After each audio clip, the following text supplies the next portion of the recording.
하나님께서 누군가를 들어 사용하시는 것에는 이유가 있습니다. 하나님은 오늘도 하나님의 뜻을 이 땅에 이루시기 위해 사람을 찾고 계십니다. 그리고 그 일에 합당한 사람을 세심하게 준비시키십니다. 우리는 흔히 하나님께 쓰임받는 사람은 특별한 능력이나 조건이 있는 사람이라고 생각하기 쉽지만 성경을 살펴보면 하나님은 마음이 준비된 사람, 하나님 앞에 겸손히 선 사람을 사용하셨습니다.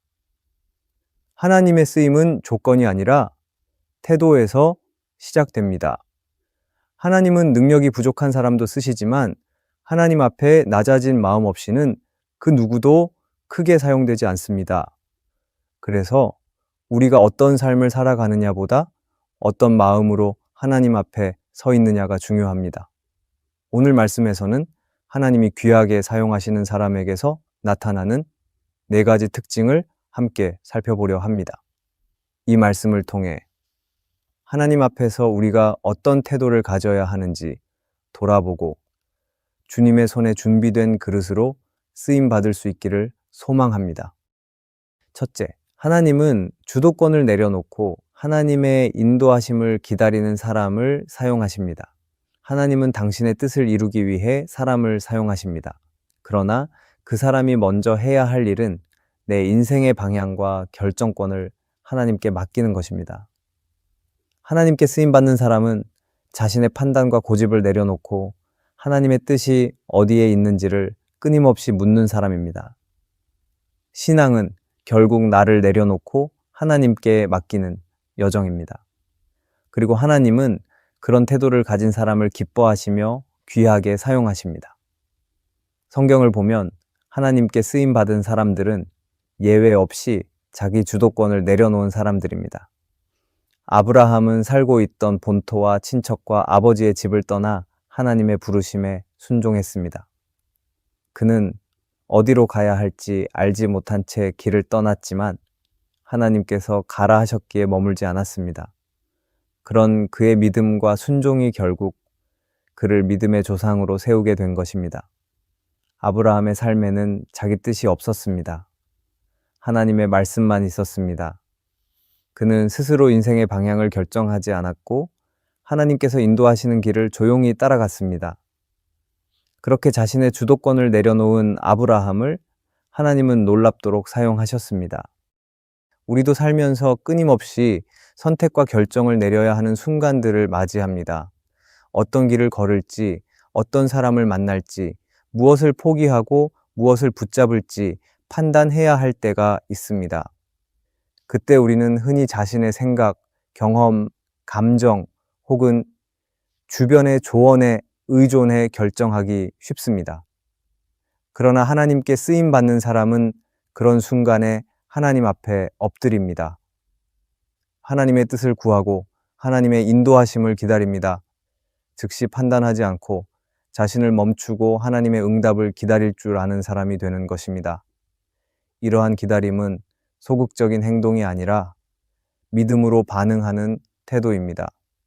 또한 주도권을 내려놓는다는 것은 내가 모든 것을 포기하는 것이 아니라 하나님께서 더 좋은 길로 인도하시리라는 믿음에서 나오는 결단입니다.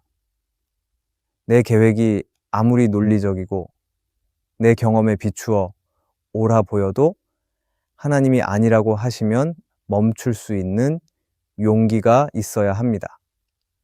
하나님께서 잠잠히 계시는 것 같아도 여전히 내 삶 가운데 일하고 계심을 믿고 기다릴 수 있어야 합니다. 이것이 바로 신앙의 본질이며 하나님이 쓰시는 사람의 준비된 자세입니다.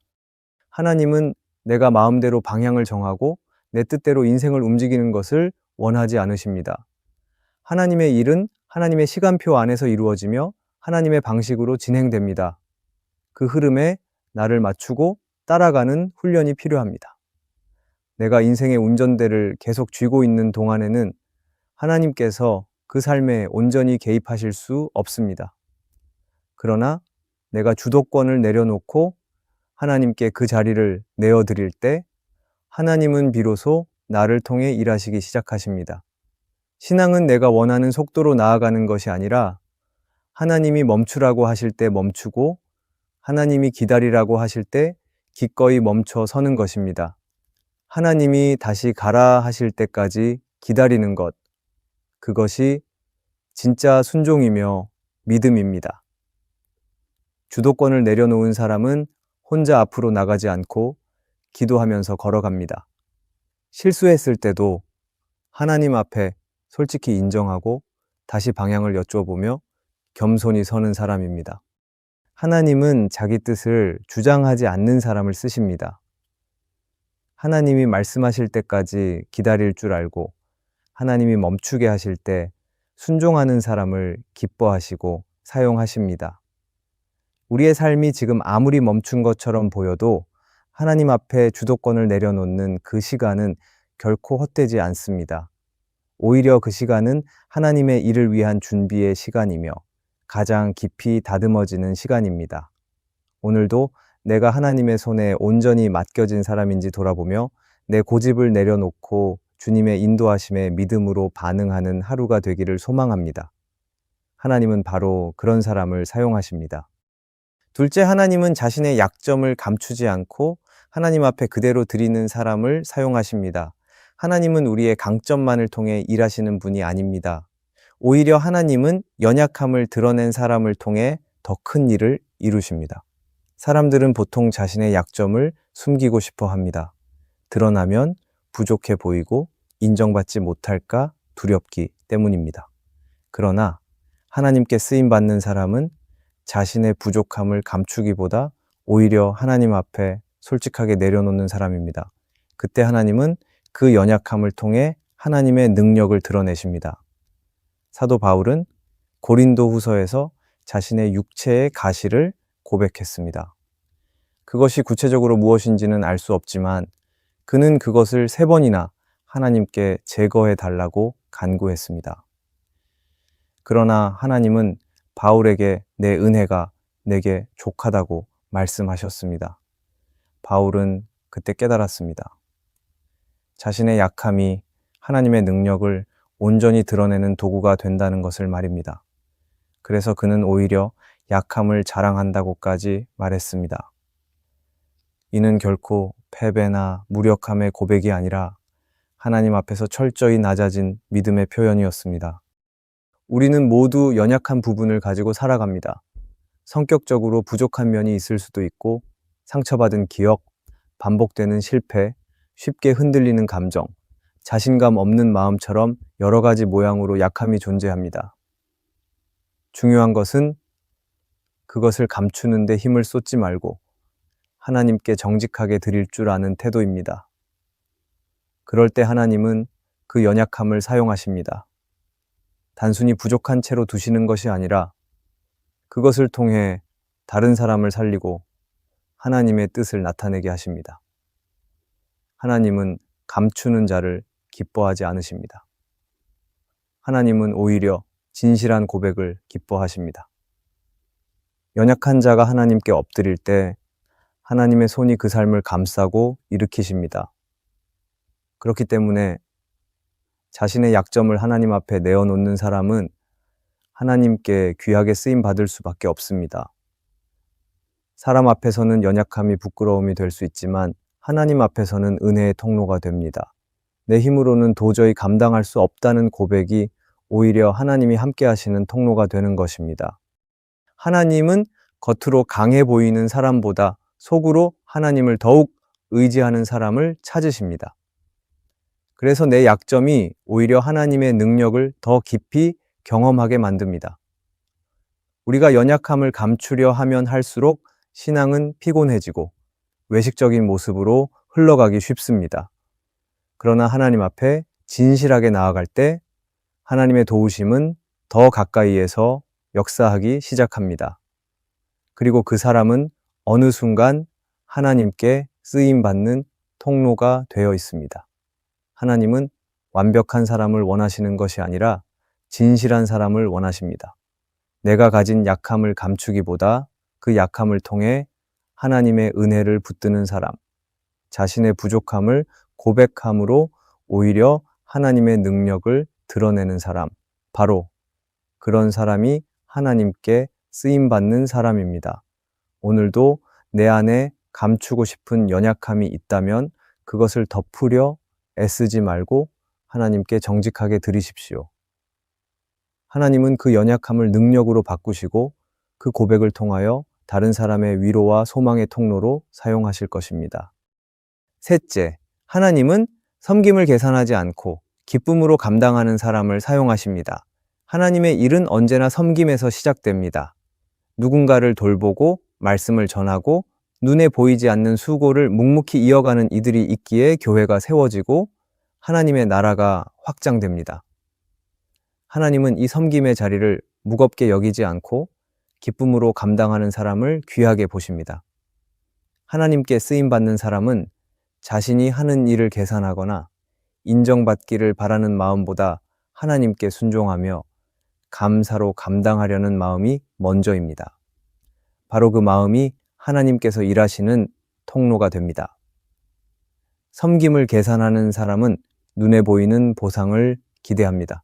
그러나 하나님은 그 마음의 중심을 보십니다. 기쁨으로 하는 섬김은 감추어진 곳에서도 빛이 나고 아무도 몰라도 하나님은 기억하십니다.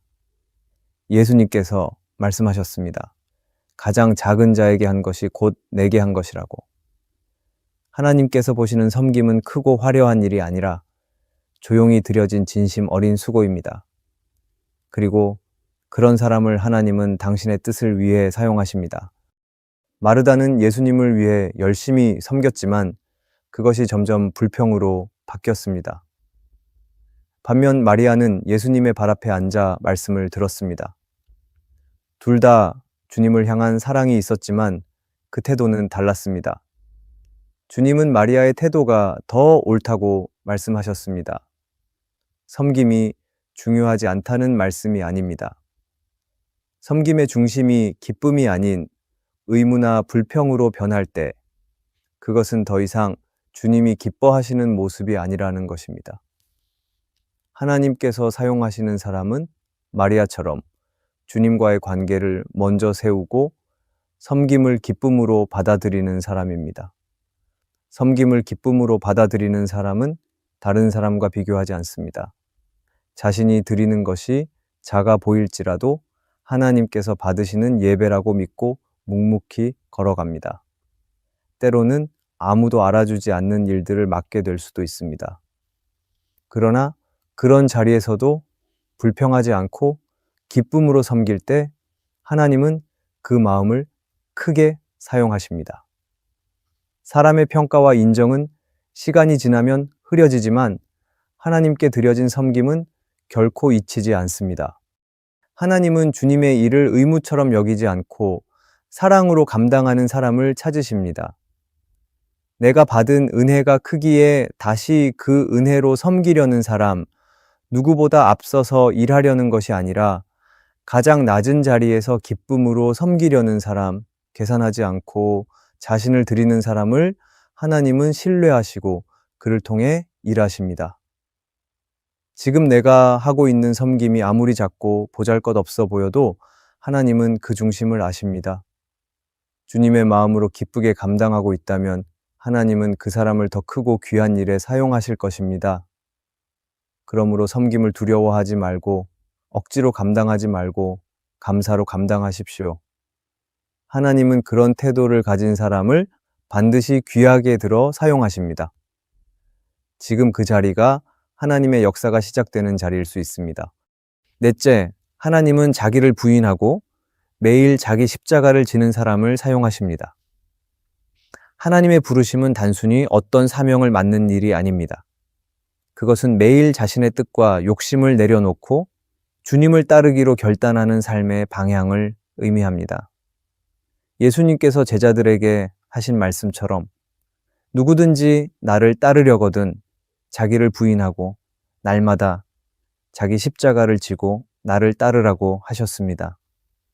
이 말씀은 단지 상징적인 의미가 아니라 하나님의 일을 감당하는 사람이 반드시 가져야 할 삶의 중심을 말씀하신 것입니다. 자기를 부인한다는 것은 자기 자신을 무시하거나 억누른다는 의미가 아닙니다. 내 삶의 주인이 내가 아님을 고백하는 것입니다.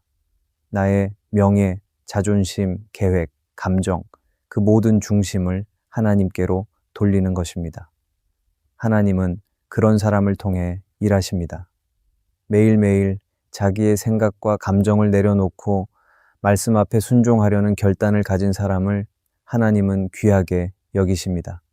자기 십자가를 진다는 것은 현실의 고통이나 시련을 묵묵히 감당하는 태도를 포함합니다. 신앙생활에는 기쁨도 있지만 고통도 분명히 따릅니다. 사람들의 오해, 실패, 때로는 홀로 버려진 듯한 외로움이 찾아올 수도 있습니다. 그러나 하나님은 그 고난의 자리에서도 자신의 사명을 버리지 않고 믿음으로 감당하는 사람을 사용하십니다. 하나님이 찾으시는 사람은 결과가 아니라 태도를 중요하게 여기는 사람입니다. 고난 속에서도 하나님을 바라보며 그분의 말씀을 붙잡는 사람. 그렇게 날마다 자기를 낮추고 순종하는 사람을 통해 하나님은 역사하십니다. 팀 켈러는 그의 책 탕부 하나님에서 이렇게 말합니다. 복음은 우리가 무엇을 했느냐보다 하나님께서 우리를 위해 무엇을 하셨는지를 바라보게 만듭니다. 자기 부인은 바로 이 고백에서 시작됩니다. 내가 무엇을 이뤄냈는지가 아니라 내가 누구를 의지하고 살아가고 있는지를 점검하는 것입니다. 하나님은 스스로 이룬 성취나 능력을 자랑하는 사람보다 날마다 자신을 비우고 하나님을 의지하는 사람을 통해 하나님의 나라를 확장해 가십니다. 우리는 본능적으로 자기를 드러내고 싶어 합니다. 내 생각을 앞세우고 내 경험과 계획으로 인생을 정리하고 싶어 합니다. 그러나 하나님은 그런 사람을 쓰시기보다 철저히 자기를 낮추고 하나님만 바라보는 사람을 통해 하나님의 영광을 드러내십니다. 자기를 부인하고 십자가를 지는 삶은 결코 쉬운 길이 아닙니다. 그러나 그 길이야말로 예수님께서 걸으셨던 길이며 하나님이 함께 하시는 길입니다. 오늘 나의 삶을 돌아볼 때 나는 정말 자기를 부인하고 하나님을 따르고 있는가를 점검해야 합니다. 혹시 여전히 내 뜻이 앞서가고 있지는 않은지, 내 욕심이 하나님의 음성을 덮고 있지는 않은지 살펴야 합니다. 하나님께 쓰임받는 사람은 누구보다 자기 자신에게 정직한 사람입니다. 그래서 날마다 기도하며 하나님의 뜻 앞에 다시 서는 사람입니다. 하나님은 자신의 뜻을 이루기 위해 특별한 능력이 있는 사람을 쓰시는 것이 아닙니다. 하나님은 날마다 자신을 내려놓고 말씀 앞에 순종하며 살아가기를 결단한 사람을 찾으십니다. 그 사람을 통해 하나님은 하나님의 영광을 드러내시고 이 세상에 생명의 역사를 펼쳐가십니다.